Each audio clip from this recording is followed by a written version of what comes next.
ఒకప్పుడు ధృతరాష్ట్రుడు భార్యని పిలిచి అడిగాడు, పాండవులకి రాజ్యం ఇవ్వకుండా నా కొడుక్కి రాజ్యం ఇవ్వాలనుకుంటున్నాను, పాండవులు రాజ్యం అడుగుతున్నారు, నువ్వు మహిషివి కదూ, పట్టమహిషివి, నీ అభిప్రాయం ఏమిటని అడిగాడు. ఎంత కుండ బద్దలు కొట్టి చెప్పిందో తెలుసా ఆవిడ ఒక మాట చెప్పింది. ఆవిడంది, నీ కడుపున పుట్టినటువంటి దుర్యోధనుడు పరమ నీచుడన్న విషయం మహారాజా మీకు తెలుసు. వాడు నీచుడని తెలిసి, వాడికి రాజ్యం రాదని తెలిసి, పాండురాజు కొడుకైన ధర్మరాజుకు వెడుతుందని తెలిసి ఎందుకు కుట్ర చేస్తావు? నీ తమ్ముడి బిడ్డలు నీ బిడ్డలు కారా? ఆ ధర్మరాజుకి రావలసిన రాజ్యం ధర్మరాజుకి ఇవ్వలేవా? నీ పుత్రుడు అవినీతుడగుట ఎరిగి ఎరిగి అతనికి వశపడి నీవు ఎలపోతు ఎందుకు నీ కొడుకు కొడుకు అన్న పుత్ర మమకారంతో వాడి వెంట పరిగెడుతుంటావు? నువ్వు చక్రవర్తివి, నువ్వు ఇవ్వాలనుకుంటే ఇవ్వచ్చు. నువ్వు ఈ కురు సామ్రాజ్యాన్నంతటినీ ధర్మరాజుకి దారాదత్తం చేస్తే ఎదురుపడి అడగగలిగిన వాళ్ళు ఉన్నారా? నువ్వు ఇచ్చిన నాడు ధర్మరాజాదులు నీ బిడ్డలు కారా? భీష్మద్రోణాదులు ధర్మపక్షాన నిలబడరా? దుర్యోధనుడు నిన్ను చెనకగలడా? ధర్మరాజు దగ్గర పెడితే వశవర్తి అయి బ్రతకడా? ఇప్పటికైనా బుద్ధి మార్చుకోడా? నీ కొడుకుల యొక్క దీర్ఘాయుర్దాయం అంతా నీ చేతిలో ఉన్నది మహారాజా. ధర్మం తప్పవద్దు. నీ బిడ్డలు అని పుత్ర పాశములకు వశపడవద్దు. నువ్వు రాజ్యాన్ని పట్టుకెళ్ళి ధర్మరాజుకి ఆయన తమ్ముళ్ళకి ఇచ్చేసేయి అని కుండ బద్దలు కొట్టినట్లు మాట్లాడినటువంటిది ఆ మహాభారతంలో గాంధారి. ఉంటుందా? తోడబుట్టినవాడు అటువంటి వాడా? భర్త అటువంటి వాడా? బిడ్డలు అటువంటి వాళ్ళ? ఆవిడ మాత్రం మెరుపుతీగా. నిజంగా ఎటువంటి ఆలోచన తల్లిది? అలా నిలబడగలిగిన వాళ్ళు లోకంలో ఉంటారా?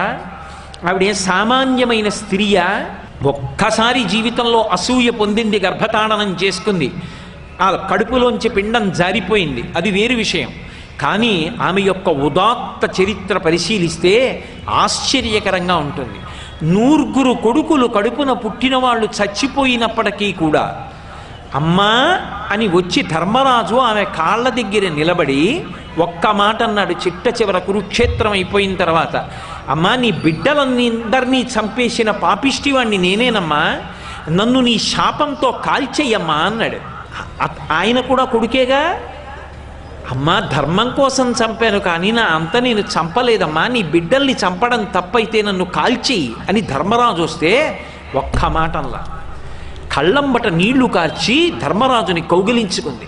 కానీ ఒక్క బిడ్డ కూడా బ్రతకలేదన్న బాధతో ఆమె చూసినప్పుడు కొద్దిగా కళ్ళకి కట్టుకున్న బట్ట జారి ఆమె దృష్టి పడినందుకు ధర్మరాజు అంతటి వాడికి కాళ్ళు బొబ్బలెక్కాయి. అంటే అంతటి పతివ్రత.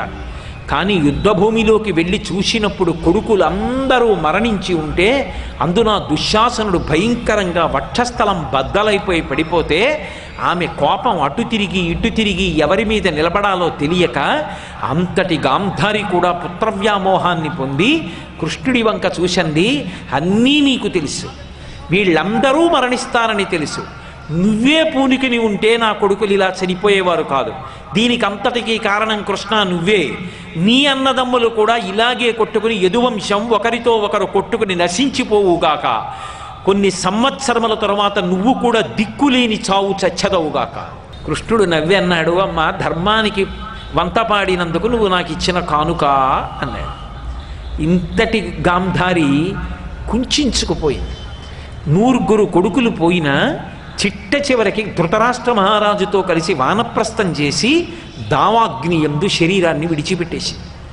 నిజంగా మీరు గాంధారీదేవి యొక్క జీవిత చరిత్రని పరిశీలనం చేస్తే అంత శక్తివంతురాలయ్యుండి అటువంటి ప్రదేశంలో ఉండి కూడా ఆమె ధర్మం తప్పకుండా ప్రవర్తించింది. ఒకసారి దుర్యోధనుడు వచ్చి ఆమె కాళ్లకు నమస్కారం చేసి నాకు విజయం కలగాలని ఆశీర్వచనం చెయ్యమంటే నిర్మోహమాటంగా చెప్పింది, ధర్మం ఎక్కడుంటుందో అక్కడే విజయం. నీకు విజయం కావాలనుకుంటే ధర్మాన్ని నిరంతరం పట్టుకునే ధర్మరాజు యొక్క పాదములను ఆశ్రయించు, ఆయనకి వశవర్తివై ప్రవర్తించు, అప్పుడు ధర్మాన్ని నువ్వు పొందుతావు, దాని వలన విజయాన్ని పొందుతావు తప్ప నువ్వు అధర్మాన్ని పట్టుకుని గెలవలేవు దుర్యోధన అని చెప్పి.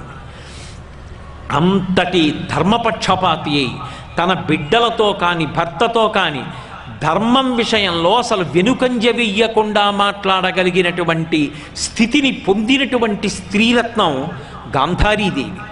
ఈ దేశంలో కొంతమంది స్త్రీల యొక్క త్యాగం, వాళ్ళ యొక్క జీవనం చదువుతుంటే నిజంగా ఎంతటి మెరుపులో అర్థమవుతుంది. ఎంత చెప్పినా వినకుండా తిరిగి తిరిగి అగ్నిహోత్రాన్ని కౌగిలించుకుని మడిసిపోయిన 9 కొడుకుల్ని చూసుకొని ఆఖరణ వృద్ధాప్యంలో తల్లిదండ్రుల్ని చూసుకోవడానికి ఒక్కడు బ్రతకలేదురా, ధర్మాన్ని వదిలిపెట్టి ఇంతమంది పడిపోయారా అని కుంతి బిడ్డల పంచ చేరి జీవితం గడిపి భీముడనే మాటలు వినలేక వానప్రస్థానికి వెళ్ళిపోయింది. అంత గొప్ప గాంధారి. అలాగే కుంతిదేవి మహాతల్లి జీవితంలో ఎంత కష్టపడిందో. అసలు కుంతీదేవి జీవితం భారతంలో చదివితే ఇన్ని ఉత్థాన పతనాలు, ఇంత సహనం, ఇంత గొప్ప లక్షణాలు మన జాతిలో స్త్రీలకి తప్ప ఎక్కడ కనపడతాయనిపిస్తుంది. ఇటువంటి స్త్రీలు పుట్టిన గడ్డ ఎంత గొప్పదిరా ఈ స్త్రీ జాతి. తెల్లవారి లేస్తే వాళ్ళ పాదాలకి నమస్కరించాలనిపిస్తుంది. మీరు చూడండి, కుంతిదేవి పుట్టింది నిజానికి కుంతిభోజని యొక్క పుత్రికగా కాదు, ఆమె శూరుని యొక్క పుత్రిక. అందుకే శ్రీకృష్ణుడికి మేనత్త, వసుదేవునికి చెల్లెలు. కానీ కుంతిభోజుడు పెంచుకున్నాడు. అసలు తండ్రి పెట్టిన పేరు పృథ, కానీ ఆ కుంతిభోజుడు పెంచుకున్నాడు కాబట్టి కుంతీదేవి అని పేరు వచ్చింది ఆవిడికి. ఎంత ఓర్పు కలిగినది అనడానికి ఒక్కటే అగ్ని పరీక్ష. ఆమె చిన్నతనంలో కుంతిభోజుడి ఇంటికి దుర్వాసో మహర్షి వచ్చారు. నేను ఇక్కడ కొన్ని నెలల పాటు ఉంటాను, నాకు ఉపచారాలు చేయడానికి ఎవరినైనా ఏర్పాటు చేయమన్నాడు. ఆయన కోపధారి. ఇదిగో వస్తున్నాను భోజనానికి అంటాడు. వెళ్ళిపోయిన వాడు రాత్రి వస్తాడు. తాను భోజనం చేయకుండా ఎదురు చూడాలి. తన పత్నులను నియోగించలేదు కుంతిభోజుడు, ఆయన ముందు తట్టుకోలేరని. రాజ్యంలో ఎవరినీ నియమించలేదు. ముక్కుపచ్చలారని పిల్ల ఇంటికొచ్చిన దత్తపుత్రిక కుంతీదేవిని నియమించాడు. ఎంత ఓర్పుతో సేవించిందంటే అన్ని నెలలు సేవించిన తరువాత వెళ్ళిపోతూ దుర్వాసో మహర్షి సంతోషించన్నాడు, నీకు నేను ఒక గొప్ప ఉపదేశం చేస్తున్నాను. నువ్వు ఏ దేవతని కోరుకుంటావో ఆ దేవత యొక్క అనుగ్రహం చేత నీవు సంతానాన్ని పొందుతావన్నాడు. మరి ఏ భవిష్యత్తుని దర్శనం చేసి వరం ఇచ్చాడో మహానుభావుడు. ఇంత గొప్ప వరం ఉంది కదా అని సంతోషించింది. పాండురాజు ఆ రోజుల్లో అరివీర భయంకరుడు, మహానుభావుడు. అటువంటి పాండురాజుకి ఇల్లాలైంది మహాసౌందర్యవతి. ఇంతటి సౌందర్యవతిని, దేవతల యొక్క వరాన్ని పొందినదాన్ని, దుర్వాసో మహర్షి యొక్క వరాన్ని పొందినదాన్ని, పరమ సంతోషాన్ని పొందింది. కర్ణుడి కథ చెప్పలేదు పాండురాజుతోటి. చాలా సంతోషంగా కాలం గడిపింది. ఎంత అందగత్తైనా స్త్రీకి జీవితంలో భరించలేని ఖేదం ఏమిటి అంటే తన భర్త సవతిని తీసుకురావడం. అంతకన్నా బాధ జీవితంలో ఇంకోటి ఏముంటుంది? ఇంతగా అనుగమించే కుంతి ఉండగా మాద్రిని పెళ్లి చేసుకున్నాడు పాండురాజు. అయినా ఆమె అమర్షమును పొందలేదు. పరమ ప్రేమతో తోడ పుట్టిన చెల్లెల్లా చూసింది మాద్రిని. అంత సంతోషంగా కాలం గడుపుతున్నారు. శతశృంగ పర్వతం మీదకి వెళ్ళారు. తీరా వెళ్ళిన తరువాత అనుకోని రీతిలో బాణప్రయోగం చేశాడు పాండురాజు. ముని శాపం ఇచ్చాడు, నువ్వు నీ భార్యలతో సంగమిస్తే మరణాన్ని పొందుతావు అన్నాడు. సంతానం కలగలేదు. నాకు సంతానం కలగాలి ఎలా, తండ్రిని అవడం ఎలా, లేకపోతే ఉన్నత గతులు ఉండవని బాధపడ్డాడు. కుంతీదేవి చెప్పింది, నాకు వరం ఉందంది. అయితే నువ్వు ప్రార్థన చేసి సంతానాన్ని కనన్నాడు. భర్త అనుమతితో దేవతల్ని ప్రార్థన చేసింది. ధర్మరాజ అనుగ్రహంగా ధర్మరాజుని, వాయు అనుగ్రహం చేత భీముణ్ణి, అలాగే దేవేంద్రానుగ్రహంగా అర్జునుణ్ణి కంది. ఇప్పుడు మీరు ఆలోచించండి, సహజంగా సవతులిద్దరుంటే తనకే బిడ్డలున్నారు. అందున అక్కడ గర్భిణి అయ్యింది గాంధారి. ఆమె కన్నా ముందు తను బిడ్డల్ని కంది కాబట్టి సింహాసనానికి వారసుల్ని కంది. కుంతీదేవి జీవితంలో మళ్ళీ ఓ మెట్టు పైకెక్కింది. మెట్టు పైకెక్కి సంతోషించింది. మాద్రి కన్నా నేను గొప్పదాన్ని, బిడ్డలున్నారు. గాంధారి కన్నా గొప్పదాన్ని, ముందు సంతానాన్ని కొన్నాను, సింహాసనానికి వారసుల్ని ఇచ్చాను.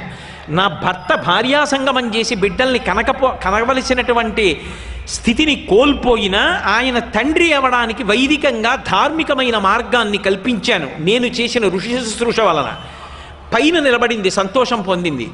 2 నిమిషాలు నిలబడలా. ఆ మంత్రం మాద్రికి కూడా చెప్పు, ఆమె కూడా సంతానాన్ని పొందుతుందన్నాడు. వెంటనే భర్త ఆజ్ఞ అని మంత్రాన్ని మాద్రికి ఉపదేశం చేసింది. మాద్రి అశ్వినీ దేవతల అనుగ్రహం చేత నకుల సహదేవుల్ని కని తల్లి అయింది. పాండురాజు సహజ చాపల్యం చేత నిగ్రహించుకోలేక మాద్రితో కామసుఖాన్ని అనుభవించపోయి ప్రాణత్యాగం చేశాడు. ఆయనని విడిచిపెట్టి ఉండలేనని చెప్పి భర్త లేకుండా ఇన్ని రాజకీయాల మధ్యలో ధృతరాష్ట్రుడి మధ్య ఆ దుర్యోధనుడితోటి ఇటువంటి వాళ్లతో వేగి దేవతల వలన పొందినటువంటి సంతానాన్ని ధార్మికమని ఒక ఆడది నోరు విప్పి చెప్పుకోవలసి రావడం కన్నా కష్టం ఎక్కడుంటుంది? నేను ఇన్ని కష్టాలు తట్టుకోలేను, వీళ్ళకి సింహాసనం దక్కే వరకు నేను ఈ చదరంగం ఆడలేనని మాద్రి సహగమనం చేసి భర్తతో పాటుగా శరీరత్యాగం చేసి తన సవతి బిడ్డలు అని చూడకుండా తన కడుపున పుట్టిన బిడ్డల కన్నా నకుల సహదేవుల్ని ఎక్కువగా ప్రేమించి 5గురికి ద్రౌపదీదేవిని ఇల్లాల్ని చేసింది. 5గురిని కంటికి రెప్పలా పెంచి కాపాడింది. 5గురు కష్టాలు దాటారు, అమ్మయ్య ఏదో రాజ్యాన్ని పొందారు అనుకునేటప్పటికీ జూదమాడి ధర్మరాజు మళ్ళీ రాజ్యాన్ని పోగొట్టుకుని అరణ్యవాసానికి వెళ్ళిపోతున్నాడు. ఎంత బాధపడిందో! దుర్యోధనుడి ఇంట్లో ఉంటే ఏ మాటలంటాడో, తిన్న అన్నం సహించదని విదురుడి ఇంటికి వెళ్ళి విదురుడి పంచన తలదాల్చుకుంది. మళ్ళీ కురుక్షేత్ర సంగ్రామం జరిగింది, రాజ్యం వచ్చింది, అందరూ సంతోషించారు. ఒక ఆసనంలో ధృతరాష్ట్రుడు కూర్చున్నాడు, ఒక ఆసనంలో ధర్మరాజు కూర్చున్నాడు. చనిపోయిన వీరుల పేర్లు చెప్తున్నారు. నాకు చెందినవాడు ధర్మరాజులు నువ్వులు నీళ్లు వదులుతున్నాడు, నాకు చెందినవాడు ధృతరాష్ట్రుడు వదులుతున్నాడు. కర్ణుడి పేరు చెప్పారు, నాకు చెందినవాడు కాడని ధర్మరాజు అన్నాడు, నాకు చెందినవాడు కాడని ధృతరాష్ట్రుడు అన్నాడు. తట్టుకోలేకపోయింది. ఆయనని వెళ్ళి యుద్ధ శిబిరంలో ప్రార్థన చేస్తే అర్జునుడు వినా మిగిలిన పాండవుల జోలికి రాను, నీకు 5గురు పాండవులు ఎప్పుడూ ఉంటారన్నాడు. అటువంటి తన కొడుకుని జీవితంలో ఎప్పుడూ కన్యాసంతానం చెప్పలేకపోయింది. కనీసం నువ్వులు నీళ్లు దక్కట్లా, తట్టుకోలేకపోయింది. భోరున ఏడ్చి చెప్పేసింది, నా కొడుకే మీకు సోదరుడంది. ఇంత ఏ పాండవుల కోసం కష్టపడిందో ధర్మరాజు అన్నాడు, ఎంత తప్పు చేశావమ్మా, ఆ కర్ణుడు పట్టాభిషేకం చేసుకోవాలి పెద్దవాడు, నువ్వు ఈ రహస్యాన్ని దాచి అన్నని చంపించావు కాబట్టి ఆడదాని నోట నువ్వు గింజనానినంతసేపు నిజము దాగకుండుగా కాని శాపం ఇచ్చాడు తల్లిని. ఎవరి కోసం కష్టపడిందో ఆ బిడ్డల వలన శాపం పొందింది. తలదించుకుంది. గాంధారికి కోపం వచ్చింది. ధర్మరాజు గారి కాళ్ళు బొబ్బలెక్కాయి. ఏమో అరణ్యవాసానికి వెళ్ళిన తర్వాత భర్తతో కలిసి వెళ్ళినప్పుడు ఆ భర్త చటుక్కున కింద పడిపోతే 100 కొడుకులను కన్నాను, ఒక్కడిని మిగల్చలేదు భీముడన్న ఆక్రోశం వచ్చి ఏం శపిస్తుందో. తనకు అక్కర లేకపోయినా కూడా వాళ్లతో కలిసి అరణ్యవాసానికి వెళ్ళిపోయింది, వానప్రస్థానికి. ఆఖరికి దావానలంలో శరీరం వదిలేసింది. ఇన్ని ఉత్థాన పతనాలు జీవితంలో చూసి ఇన్ని కష్టాలు పడిన కుంతి ఎన్నడూ ధర్మం వదిలిపెట్టలేదు. అంపశయ్య మీద పడుకున్న భీష్మాచార్యుల వారు క్షేమం అడిగింది ఎవరిని అంటే కుంతీదేవిని అడిగి, అంతటి భీష్ముడు ఒక మాట అన్నాడు, అసలు ఆ కుంతీదేవి ఎటువంటి స్త్రీ, అటువంటి స్త్రీ లోకంలో ఉంటుందా? ఎన్ని కష్టాలు పడింది, ఎన్ని కష్టాలు పడి పిల్లల్ని పెంచి పెద్ద చేసింది. మహా ఉన్నత్యము కలిగిన తల్లిని భీష్ముడి చేత పొగిడించుకుంది. చివరికి వైరాగ్యం పొంది కృష్ణ భగవానుణ్ణి ప్రార్థించింది. యాదవులందు పాండు సుతులందు నాకు మోహ విచ్ఛేదము చేయుమయ్య, ఘనసింధువు చేరిడి గంగభంగి నీపాద సరోజ చింతనముపై అనిశము మదీయ బుద్ధి అచ్చాదర వృత్తితో గదియగనట్లు చెయ్యగదయ్య ఈశ్వర. చాలు కృష్ణ, ఈ ఉత్థాన పతనాలు జీవితంలో ఎన్నో చూశా, ఒక్కొక్కసారి సంతోషించా, ఒక్కొక్కసారి లోయల్లోకి జారిపోయా, ఇన్ని కష్టాలు పడ్డాను. యాదవులందు నువ్వు ఉన్నావని, నా మేనల్లుడని, నేను మేనత్తనని నాకు ఈ యదువంశం మీద మమకారం వద్దు, కడుపున పుట్టిన బిడ్డలని పాండవుల మీద మమకారం వద్దు, నాకు ఈ మమకారం అన్న పాశాలు కోసేయవయ్యవా కృష్ణ. ఆ గంగ ఎక్కడ పుట్టిందో ప్రవహించి ప్రవహించి ప్రవహించి సముద్రంలో చేరిపోయినట్టుగా ఇక నా జీవితం ఎప్పుడూ నిన్నే స్మరిస్తూ స్మరిస్తూ స్మరిస్తూ నీలోనే ఐక్యమైపోయేటట్టుగా నువ్వు వినా ఇంకొక ఆలోచన నా మనస్సుకి రాకుండా నన్ను అనుగ్రహించవయ్యా. ఘనసింధువు చేరిడి గంగభంగి నీపాద సరోజ చింతనముపై అనిశము మదీయ బుద్ధి అచ్చాదర వృత్తితో గదియగనట్లు చెయ్యగదయ్య ఈశ్వరా అని అడిగింది. ఏమి కుంతీదేవి, నేను కేవలం విహంగ వీక్షణం చేస్తున్నానంతే. ఒక్కొక్క స్త్రీ ప్రవర్తన చూస్తే, వాళ్ళ నడవడి చూస్తే ఏమి స్త్రీ వైశిష్ట్యంరా, అసలు నిజంగా వీళ్లతో పోల్చడానికి తగిన పురుషులున్నారా కావ్య పురాణాల్లో అనిపిస్తుంది. అంత ఉదాత్తమైనటువంటి చరిత్ర కలిగిన వారు ద్రౌపదీదేవి. నా తల్లిది ఎంత గొప్ప ధర్మం నిజంగా. లోకంలో కలిసొచ్చిన నాళ్ళు ధర్మం పట్టుకోవడం చాలా తేలికండి. ఉపపాండవులు 5. ద్రౌపదీదేవి పట్టమహిషి గనక ఆమె యందు ధర్మరాజు, భీముడు, అర్జునుడు, నకులుడు, సహదేవుడు కన్న బిడ్డలెవరో వాళ్లే ఉత్తరాధికారులు. దుర్యోధనుడికి మాట ఇచ్చాడు, తొడలు విరిగిపోయి పడిపోయి ఉన్నాడు. నేను నీ యొక్క పగని చల్లారుస్తానన్నాడు. ఎలా పాండవుల మీదకి యుద్ధానికి వెళ్ళడం ఆలోచిస్తూ కూర్చున్నాడు రాత్రివేళ. అకస్మాత్తుగా చూశాడు, ఎక్కడి నుంచో ఒక గుడ్లగూబ వచ్చి ఒక పక్షి చెట్టు మీద గూట్లో ఆ పక్షి పెట్టినటువంటి పిల్లల్ని తన వాడి ముక్కుతో చీల్చి చంపేసింది. ఇదే నేను చెయ్యాలి. నిద్రపోతున్న ద్రౌపదీదేవి యొక్క 5 పిల్లల్ని ఒక్క రాత్రే సంహరిస్తాను. పాండవులకు ఉత్తరాధికారులు ఉండకూడదు. ఏం చేసుకుంటారు ఈ రాజ్యం, వారసులు లేకుండా చేస్తానన్నాడు. పిచ్చెక్కిన వాడిలా అయిపోయి శిబిరం మీద పడిపోయి నిద్రపోతున్న దుష్టజుమ్నుని యొక్క కంఠాన్ని కోసేశాడు. ఏనుగుల యొక్క కుంభస్థలాలు భేదించాడు. గుర్రాల్ని చంపేశాడు. 5 ఉపపాండవుల యొక్క కుత్తుకలు కత్తిరించేశాడు. ఇన్ని చేశాక అర్జునుడు గుర్తొచ్చాడు. 5 చంపేశాను అర్జునుడికి తెలిస్తే పారిపోయాడు. మరునాడు ద్రౌపదీదేవి ఏడుస్తుంటే ఇదేదో జరుగుతుందని తెలుసు కృష్ణ పరమాత్మకి. పాండవుల్ని దూరంగా ఉంచాడు. పాండవులు తిరిగి వచ్చారు. మీరు ఆలోచించండి, అంతకన్నా కష్టం లోకంలో ఇంకో స్త్రీకి ఉంటుందండి? గుండెలు బాదుకుని ఏడుస్తోంది. ఇన్ని కష్టాలు పడింది, నేను ఎంతకని చెప్పను మీకు తెలియనివా? ఎన్ని కష్టాలు పడింది మహాతల్లి నిజంగా. ఆవిడలా కష్టాలు పడిన వాళ్ళు ఎవరు కనపడరు. మహాభారతం చదువుతుంటే ద్రౌపదీదేవి కష్టాలు చూస్తుంటే కళ్ళు చెమ్మగిల్లుతాయి. అన్ని కష్టాలు పడింది మహాతల్లి. అటువంటి తల్లి అమ్మయ్యా కురుక్షేత్రం అయిందనేటప్పటికీ 5 కొడుకులు చచ్చిపోయారు. 5 కొడుకుల శవాలు ఎదురుగుండా పెట్టుకుని గుండెలు బాదుకుని ఏడుస్తోంది. అర్జునుడు అన్నాడు, నీ కొడుకుల్ని తెగటార్చిన వాడిని పట్టి తీసుకొచ్చి నీ కాళ్ళ ముందు పారేస్తాను, నీ ఇష్టం వచ్చినట్టు శిక్షించన్నాడు. అశ్వత్థామని పట్టుకోవడానికి వెళ్ళాడు. ఉపసంహారం తెలియకపోయినా బ్రహ్మాస్త్ర ప్రయోగం చేశాడు. కృష్ణుడికి ప్రదక్షిణం చేసి బ్రహ్మాస్త్రాన్ని ఉపసంహారం చేశాడు అర్జునుడు. అర్జునుణ్ణి ఆ అశ్వత్థామని పశువుని కట్టినట్టు కట్టాడు. కట్టి తీసుకొచ్చి ఆ ద్రౌపదీదేవి ముందు పడేశాడు. వీడే నీ పుత్రుల్ని చంపినవాడు, నీ కాల్తో వీడి తల తన్నన్నాడు. ఆవిడంది అశ్వత్థామ దగ్గరికి వెళ్ళి, ఉద్రేకంబునరారు శస్త్రధరులై యుద్ధావనిన్లీరు కించి ద్రోహంబును నీకు చేయురు బలోచ్చేకంబునంచి కటిన్ భద్రాకారుల చిన్నిపాపల రణ ప్రౌఢ క్రియాహీనులన్ నిద్రాసక్తుల సంహరింపనకట నీ చేతులు ఇట్లా ఆడెనో అంది. అయ్యయ్యో, నా కొడుకులు ఉద్రేకంతో యుద్ధభూమికి రాలేదు, కవచం కట్టుకోలేదు, ధనుర్బాణములు పట్టుకోలేదు, ఏమీ అస్త్రప్రయోగం చేయలేదు. అటువంటి పిల్లలు నిద్రపోతున్న వాళ్ళని రాత్రికి రాత్రి 5 చంపేశావా? నీ చేతులు ఎలా ఆడాయ్యా? అన్నిటినీ మించి నువ్వు పుత్రరూపంలో ఉన్న ద్రోణుడివి, ద్రోణాచార్యుల వారి కొడుకువి. ఆ ద్రోణుడు మా గురువు. ఆ ద్రోణాచార్యుల వారే నా భర్తలు 5 కూడా విలువిద్య నేర్పాడు. గురువు యొక్క కొడుకు గురువుతో సమానం, గురుపుత్రుడు. ఇవాళ ద్రోణాచార్యుల వారు లేరు కాబట్టి నువ్వే మాకు గురువు. కాబట్టి తండ్రి లాంటి వాడివి. నువ్వు కబళించావా? నువ్వు చంపేశావా 5 పిల్లల్ని? నీ చేతులు ఎట్లా ఆడాయ్యా అంది. అని లోకంలో ఎవరైనా అనగలరండి? ఆ సందర్భంలో 5 భర్తలు నిలబడ్డారు. ఉగ్రగదాదండం తిప్పుతున్నాడు భీమసేనుడు. ద్రౌపదీదేవి ఓ అంటే చాలు అశ్వత్థామ తల 1000 వక్కలు చేసేస్తాడు.